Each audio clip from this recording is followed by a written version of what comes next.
సింధు జలాల ఒప్పందం నెహ్రూ చేసిన అతిపెద్ద పాపానికి మరొక సజీవ సాక్ష్యం. 1960వ సంవత్సరంలో ప్రపంచ బ్యాంక్ ఎవరు?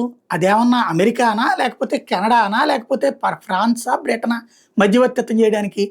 ప్రపంచ బ్యాంకుని పాకిస్తాన్ అప్పడిగితే ఈ అయ్యగారు ప్రపంచ బ్యాంక్ మధ్యవర్తిత్వం చేస్తుందన్న పేరుతో భారతదేశానికి సంబంధించిన నీళ్ళని తీసుకెళ్ళి వాళ్ళకి 70% దారిపోసినటువంటి మహానుభావుడు మన జవహర్లాల్ నెహ్రూ. కాశ్మీర్ని తీసుకెళ్లి పాకిస్తాన్కి ఇచ్చాడు, పాకిస్తాన్ అనే భూభాగాన్ని ఇచ్చాడు, అట్లాగే ఈ జలాలు కూడా తీసుకెళ్లి ఇచ్చాడు. ప్రపంచ బ్యాంక్ మధ్యవర్తిత్వంతో 1960లో కుదుర్చుకున్న సింధు జలాల ఒప్పందం అమలు నిలిపేశారు. ఇప్పుడు వాస్తవంగా సింధు దాని ఉపనదులైన జీలం, చేనాబ్, రావి, బియాస్, సట్లెజ్ నుంచి పాకిస్తాన్కి నీటి సరఫరాని ఇక ఆపేస్తారు. వాగా అట్టారీ వద్ద ఏర్పాటు చేసినటువంటి ఇంటిగ్రేటెడ్ చెక్ పోస్ట్ ఇవన్నీ ఒక ఎత్తు అయితే, ఈ సింధుకు సంబంధించినటువంటిదే అత్యంత ముఖ్యమైనది. అప్పట్లో చేసుకొచ్చింది ఏంటంటే, ఈ ఒప్పందం ప్రకారం సింధు పరివాహక పరిధిలోని 6 నదుల్ని ఇరు దేశాల మధ్య విభజించారు. సింధు, జీలం, చెనాబ్ నదుల మీద పడమటి వైపు, పాక్కి బియాస్, రావి, సట్లెజ్ నదుల మీద తూర్పు భారత్కి హక్కును కల్పించారు. పంపకాల తీరు చూస్తే సింధు జలాలు అత్యధికంగా పాక్లోనే ప్రవహిస్తున్నాయి.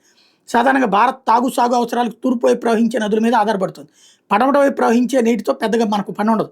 అందువల్ల సింధు జలాలు అత్యధికంగా పాక్కి దక్కుతున్నాయి. అదే సమయంలో భారత్ నదీ ప్రవాహానికి ఎగువన ఉండి భౌగోళికంగా వ్యూహాత్మక అనుకూలత ఇది. కోరుకుంటే పాకిస్తాన్కి జలాల ప్రవాహాన్ని అడ్డుకోగలం. ప్రపంచ బ్యాంక్ చొరవతో 9 ఏళ్ల పాటు చర్చలు జరిగి చివరికి 1960లో ఇరు దేశాల మధ్య సింధు జలాల ఒప్పందం అనేది దాని టర్మ్ కూడా పూర్తయిపోయింది. ఇప్పుడు ఆ నీళ్ళని ఆపేయడానికి సిద్ధపడుతోంది.